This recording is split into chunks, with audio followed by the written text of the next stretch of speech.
ओम शांति। आज 19 মে 2025 বাপদাদার মধুর মহাবাক্য। বাবাজ বলেছেন, মিষ্টি বাচ্চারা, একমাত্র শ্রীমত তোমাদের শ্রেষ্ঠ বানাবে, তাই শ্রীমত ভুলে যেও না। নিজের মত ত্যাগ করে এক বাবার মতানুযায়ী চলো। আজকের মূল্যের প্রশ্ন, পূর্ণ আত্মা হওয়ার যুক্তি কি? উত্তর, পূর্ণ আত্মা হতে গেলে স্বচ্ছ হৃদয় দিয়ে ভালোবেসে এক বাবাকে স্মরণ করো। 2. কর্মেন্দ্রিয়ের দ্বারা কোনো রকম বিকর্ম করো না, সবাইকে পথ বলে দাও। নিজের মনকে জিজ্ঞাসা করো, এই পুণ্য কর্মটি আমরা কতবার করি? নিজের চেকিং করো, এমন কোনো কর্ম যাতে না হয় যার শতগুণ দণ্ড ভোগ করতে হয়। অতএব চেকিং করলে পূর্ণ আত্মা হয়ে যাবে। ওম শান্তি। আত্মিক পিতা বসে আত্মারূপী বাচ্চাদের বোঝান। এই কথা তো বাচ্চারা জানে যে এখন আমরা শিব বাবার মতানুযায়ী চলছি। তার মতামতই হলো উচ্চ থেকে উচ্চ মত। দুনিয়া এই কথা জানে না যে উচ্চ থেকে উচ্চ শিব বাবা কিভাবে বাচ্চাদের শ্রেষ্ঠ হওয়ার মত দেন। এই রাবণ রাজ্যে কোনো মানুষ অন্য মানুষকে শ্রেষ্ঠ মত দিতে পারে না। তোমরা এখন ঈশ্বরীয় মত অনুযায়ী চলো। বাচ্চারা, এই সময় তোমরা পতিত থেকে পবিত্র হওয়ার ঈশ্বরীয় মত প্রাপ্ত করছো। এখন তোমরা জেনেছ, আমরা তো বিশ্বের মালিক ছিলাম। ইনি অর্থাৎ ব্রহ্মা বাবা মালিক ছিলেন, কিন্তু তিনিও জানতেন না বিশ্বের মালিক একদম পতিতে পরিণত হয়ে যান। এই খেলাটি খুব ভালোভাবে বুদ্ধি দিয়ে বুঝতে হবে। রাইট কোনটা, রং কোনটা, এতেই রয়েছে বুদ্ধির লড়াই। সম্পূর্ণ দুনিয়া হলো রং, একমাত্র বাবা হলেন রাইট, যিনি সত্য বলেন। তিনি তোমাদের সত্য খণ্ডের মালিক করেন, তাই তার মত নেওয়া উচিত। নিজের মতে চললে ধোঁকা খাবে, কিন্তু তিনি হলেন গুপ্ত, তারপরে নিরাকার। অনেক বাচ্চারা গাফিলতি করে ভাবে এই শব্দ হলো ব্রহ্মা বাবার মত। মায়া শ্রেষ্ঠ মত নিতে দেয় না। শ্রীমত অনুযায়ী তো চলা উচিত, তাই না? বাবা, আপনি যা বলবেন সেসব আমরা নিশ্চয়ই শুনব, কিন্তু অনেকেই স্বীকার করে না। নম্বর অনুযায়ী পুরুষার্থ অনুসারে মত শুনে চলে, আবার নিজের মতামত অনুযায়ীও চলে। বাবা এসেছেন শ্রেষ্ঠ মত দিতে, এমন বাবাকে ক্ষণে ক্ষণে ভুলে যায়। মায়া মত নিতে দেয় না। শ্রীমত তো খুবই সহজ, তাই না? দুনিয়ায় কারুর এমন বোধ নেই যে আমরা হলাম তম প্রধান। আমার মত তো বিখ্যাত, শ্রীমদ্ ভগবদ গীতা। ভগবান এখনই বলেন যে আমি 5000 বছর পরে আসি, এসে ভারতকে শ্রীমত দিয়ে সর্বশ্রেষ্ঠ বানায়। বাবা তো সতর্ক বাণী দেন, বাচ্চারা শ্রীমত অনুসারে চলে না। বাবা প্রতিদিন বোঝান, বাচ্চারা শ্রীমত অনুসারে চলতে ভুলো না। এই কথা ব্রহ্মা বাবার নয়, শিব বাবার। ব্রহ্মা দ্বারা শিব বাবা মত দিচ্ছেন, তিনিই বোঝান। খাবার কিছুই খান না, বলেন আমি অভোক্তা। বাচ্চারা, আমি তোমাদের শ্রীমত প্রদান করি। নম্বর 1 মত দেন, আমাকে স্মরণ করো। কোনো বিকর্ম করো না। নিজের মনকে জিজ্ঞাসা করো, কত পাপ করেছি? এই কথা তো জানো যে সবার পাপের কলস ভরে গেছে। এই সময় সবাই ভুল পথে আছে। তোমরা এখন বাবার দ্বারা ঠিক পথের সন্ধান পেয়েছ। তোমাদের বুদ্ধিতে সম্পূর্ণ জ্ঞান আছে। গীতায় যে জ্ঞান থাকা উচিত সেই জ্ঞান নেই। সেসব বাবার দ্বারা রচিত নয়। এও ভক্তি মার্গে পূর্ব নির্দিষ্ট আছে। তারা বলে ভগবান এসে ভক্তির ফল দেবেন। বাচ্চাদের বোঝানো হয় জ্ঞানের দ্বারা সদ্গতি।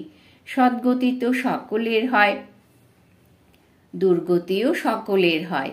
এই দুনিয়া হলো তমপ্রধান, শতপ্রধান কেউ নয়। পুনর্জন্ম নিয়ে এখন শেষ সময়ে এসেছে। এখন মৃত্যু সকলের সামনে হাজির। এ হলো ভারতেরই কথা।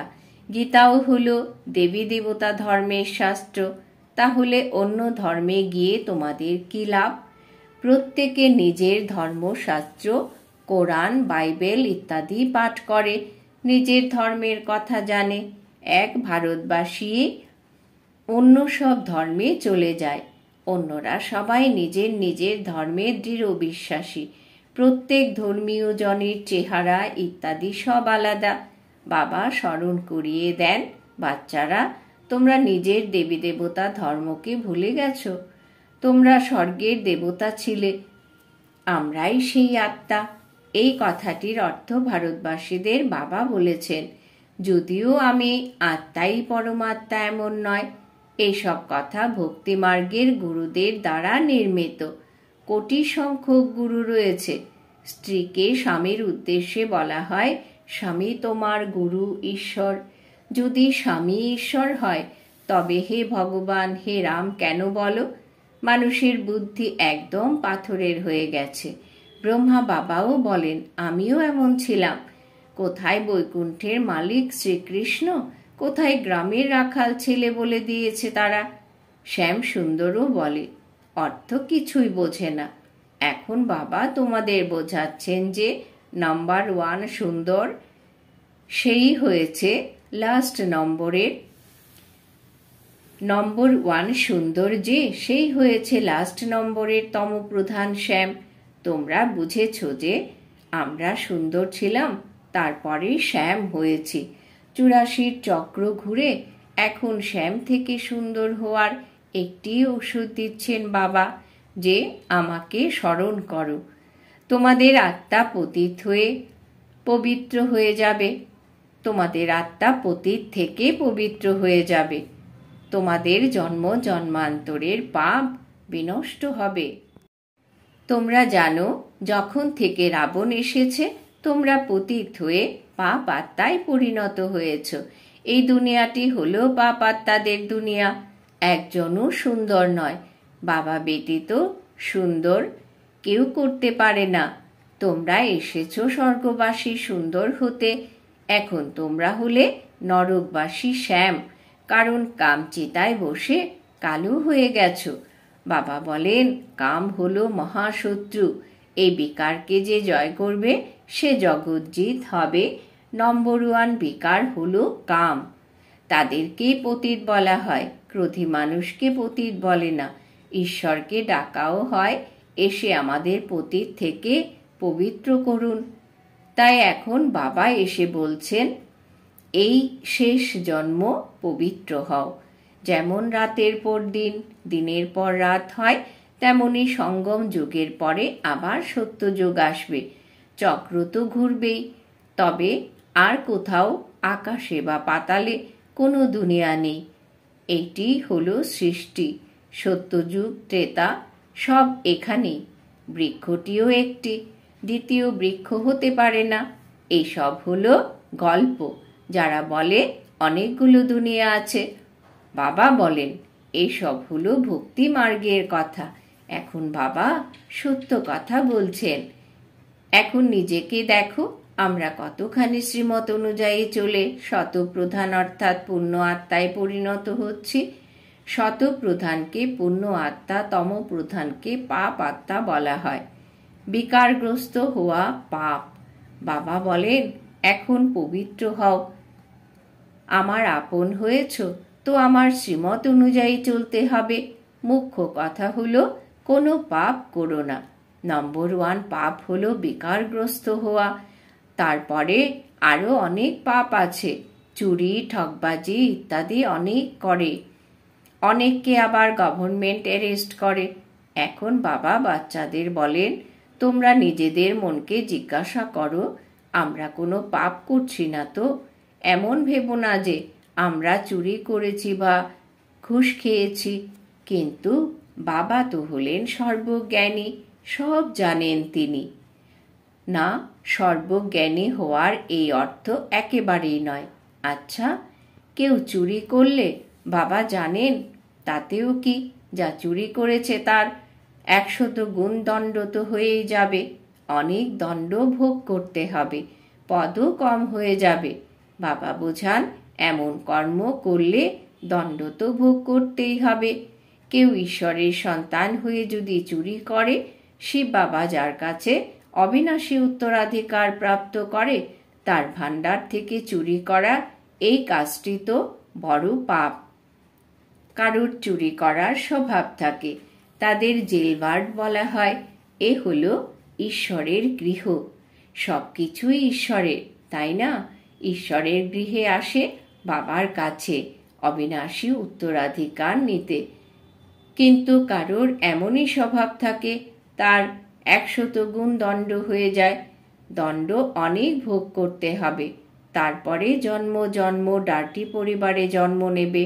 সুতরাং নিজেরই ক্ষতি হলো, তাই না? এমনও অনেকে আছে যারা একেবারেই স্মরণ করে না, কিছু শোনে না, বুদ্ধিতে শুধু চুরি করার চিন্তন চলতে থাকে। এমন অনেকেই সৎসঙ্গে যায়, চটি চুরি করে, সেই চুরি তাদের পেশা। যেখানে সৎসঙ্গ হবে সেখানে গিয়ে চটি চুরি করবে। এই দুনিয়া হলো খুবই ডার্টি, আর এ হলো ঈশ্বরের গৃহ। চুরি করার স্বভাব খুব খারাপ। বলা হয়, 1 টাকার চোর হলেও চোর, লাখ টাকার চোর হলেও চোর। নিজের মনকে জিজ্ঞাসা করা উচিত, আমরা কতখানি পুণ্য আত্মায় পরিণত হয়েছি, বাবাকে কতখানি স্মরণ করি, আমরা কতখানি স্বদর্শন চক্রধারী হয়েছি, কতক্ষণ ঈশ্বরীয় সার্ভিস করি, কতটা পাপ বিনষ্ট হচ্ছে।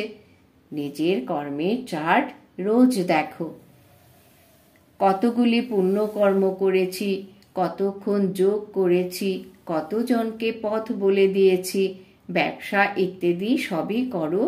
তোমরা হলে কর্মযোগী, কর্ম করতে থাকো। বাবা এই বেজ ইত্যাদি তৈরি করেন। ভালো ভালো লোকেদের এই বেজ সম্বন্ধে বোঝাও। এই মহাভারতের যুদ্ধ দ্বারা স্বর্গের গেট খুলছে। কৃষ্ণের চিত্রে নিচে যা লেখা আছে তা হলো ফার্স্ট ক্লাস, কিন্তু বাচ্চারা এখনো বিশাল বুদ্ধি হয়নি, একটু ধন পেয়েই নাচ শুরু করে দেয়। কারোর অনেক ধন থাকে তো ভাবে আমাদের মতন কেউ নেই। যে বাচ্চাদের বাবার প্রতি কোনো দায়িত্ব নেই, তাদের কাছে বাবার দেওয়া এই এত অবিনাশী জ্ঞান রত্নের খাজানার কোনো মূল্য থাকে না। বাবা এক কথা বলবেন, তারা অন্য কাজ করবে। গুরুত্ব থাকে না বলেই অনেক পাপ কাজ করতে থাকে, শ্রীমত অনুযায়ী চলে না, তারপরে পতিত হয়। বাবা বলবেন, এও হলো ড্রামা, তাদের ভাগ্যে নেই। বাবা তো জানেন, তাই না? অনেক পাপ করে। যদি দৃঢ় নিশ্চয় থাকে যে বাবা আমাদের পড়ান, তাহলে তো খুশি থাকা উচিত। তোমরা জানো আমরা ভবিষ্যতে প্রিন্স প্রিন্সেস হব, অতএব কতখানি খুশি থাকা উচিত। কিন্তু বাচ্চারা এখনো নিস্তেজ হয়ে পড়ে, সেই খুশির অবস্থা স্থির থাকে না। বাবা বুঝিয়েছেন, বিনাশের রিহার্সাল হবে, প্রাকৃতিক দুর্যোগ হবে, ভারতকে দুর্বল করবে। বাবা নিজে বলেন, এই সব তো হবেই, তা না হলে বিনাশ কিভাবে হবে? বরফের বৃষ্টি হবে, তখন কৃষি উৎপাদন কিরকম অবস্থা হবে? 1,00,000 জন মারা যায়, কেউ কি কিছু বলে? অতএব বাবা মুখ্য কথা বোঝাচ্ছেন, এমন করে নিজের মনের ভেতরে চেকিং করো, আমি কতখানি বাবাকে স্মরণ করি। বাবা, আপনি তো হলেন খুবই মিষ্টি, সব আপনার কৃতিত্ব। আপনার আদেশ হলো আমাকে স্মরণ করে 21 জন্মের জন্য তোমরা কখনো রোগী হবে না। নিজেকে আত্মা নিশ্চয় করে বাবাকে স্মরণ করলে আমি গ্যারান্টি করছি, সম্মুখে বাবা তোমাদের বলছেন, তোমরা আবার অন্যদের গিয়ে বলবে। বাবা বলেন, আমি পিতা, আমাকে স্মরণ করো, খুব ভালোবাসো। তোমাদের কতখানি সহজ পথ বলি, পতিত থেকে পবিত্র হওয়ার। কেউ বলে, আমরা তো খুব পাপ আত্মা। আচ্ছা, তাহলে এমন পাপ কর্ম আর করো না, আমাকে স্মরণ করতে থাকো, তো জন্ম জন্মান্তরের যা পাপ জমা আছে সেসব স্মরণের দ্বারা ভস্ম হতে থাকবে। স্মরণ করাই হলো মুখ্য কথা। একেই বলা হয় সহজ স্মরণ। যোগ শব্দটিও বের করে দাও। সন্ন্যাসীদের হঠযোগ বিভিন্ন রকমের হয়, অনেক রকম করে শেখায়। ব্রহ্মা বাবা তো অনেক গুরুর কাছে গিয়েছিলেন, তাই না? এখন অসীম জগতের পিতা শিব বাবা বলছেন, এই সবাইকে ত্যাগ করো, এদের সকলের উদ্ধারও আমাকেই করতে হবে। অন্য কারোর এত শক্তি নেই যে এমন কথা বলতে পারে। বাবা স্বয়ং বলেন, আমি এই সাধুদেরও উদ্ধার করি। তাহলে এরা গুরু হয় কিভাবে? অতএব মূল একটি কথা বাবা বোঝান, নিজের মনকে জিজ্ঞাসা করো, আমরা কোনো পাপকর্ম করি না তো? কাউকে দুঃখ দিই না তো? এতে কোনো কষ্ট নেই। মনের ভেতরে চেক করা উচিত, সারাদিন কত পাপ করেছি, কতবার স্মরণ করেছি। স্মরণের দ্বারাই পাপ ভস্ম হবে। চেষ্টা করা উচিত। এই কাজটি হলো খুবই পরিশ্রমের কাজ। জ্ঞান প্রদান করেন একমাত্র শিব বাবা। কেবলমাত্র বাবা মুক্তি, জীবন মুক্তির পথ বলে দেন। আচ্ছা, মিষ্টি মিষ্টি হারানিধি বাচ্চাদের প্রতি মাতা পিতা বাপদাদার স্মরণের স্নেহ সুমন আর সুপ্রভাত। আত্মাদের পিতা তার আত্মারূপী বাচ্চাদেরকে জানাচ্ছেন নমস্কার। আমরা আত্মারূপী বাচ্চারা আমাদের মাতা পিতা বাপদাদাকে জানাই স্মরণের স্নেহ সুমন, সুপ্রভাত, নমস্কার। ধারণার জন্যে মুখ্য সার: 1. বাবা যে অবিনাশী জ্ঞানরত্নের খাজানা দেন সেসবের গুরুত্ব দিতে হবে। অমনোযোগী হয়ে পাপ কর্ম করবে না। যদি এই দৃঢ় নিশ্চয় আছে যে ভগবান আমাদের পড়ান, তো অপার খুশিতে থাকতে হবে। 2. ঈশ্বরের গৃহে কখনো চুরি ইত্যাদি করার সংকল্প যেন না আসে। এই স্বভাব খুবই খারাপ। বলা হয় যে 1 টাকার চোর সেই 1,00,000 টাকার চোর। নিজের মনে জিজ্ঞাসা করতে হবে, আমরা কতখানি পুণ্য আত্মা হয়েছি। বরদান: বাবা আজ বরদান দিয়েছেন, নির্বল মর্মাহত অসমর্থ আত্মাকে এক্সট্রা শক্তি প্রদানকারী আত্মিক দয়াবান ভব। নির্বল মর্মাহত অসমর্থ আত্মাকে এক্সট্রা শক্তি প্রদানকারী আত্মিক দয়াবান ভব। ব্যাখ্যা: যে বাচ্চারা আত্মিক দয়াবান হয় তারা মহাদানী হয়ে একদম হোপলেস কেসে হোপের জন্ম দেয়, নির্বলকে বলবান বানিয়ে দেয়। দান সদা গরিবকে, অসহায়কে করা হয়ে থাকে। তো যারা নির্বল মর্মাহত অসমর্থ প্রজা কোয়ালিটির আত্মারা আছে, তাদের প্রতি আত্মিক দয়াবান হয়ে মহাদানী হও। নিজেদের মধ্যে একে অপরের প্রতি মহাদানী নয়, কারণ তোমরা হলে সহযোগী সাথী, ভাই ভাই সমান পুরুষার্থী। একে অপরকে সহযোগ দাও, দান নয়। স্লোগান: সদা এক বাবার শ্রেষ্ঠ সঙ্গে থাকো, তাহলে কারোর সঙ্গে রঙের প্রভাব ফেলতে পারবে না। সদা এক বাবার সঙ্গে শ্রেষ্ঠ থাকো, তাহলে কারোর সঙ্গে রং প্রভাব ফেলতে পারবে না। আজকের সমান: আমি আত্মিক দয়াবান আত্মা। আজকের জন্য অব্যক্ত ইশারা: আত্মিক রয়্যালিটি আর পিউরিটির পার্সোনালিটি ধারণ করো। পিউরিটির সাথে সাথে চেহারা আর চলনে আত্মিকতার পার্সোনালিটি ধারণ করো। এই উঁচু পার্সোনালিটির আত্মিক নেশাতে থাকো। নিজের আত্মিক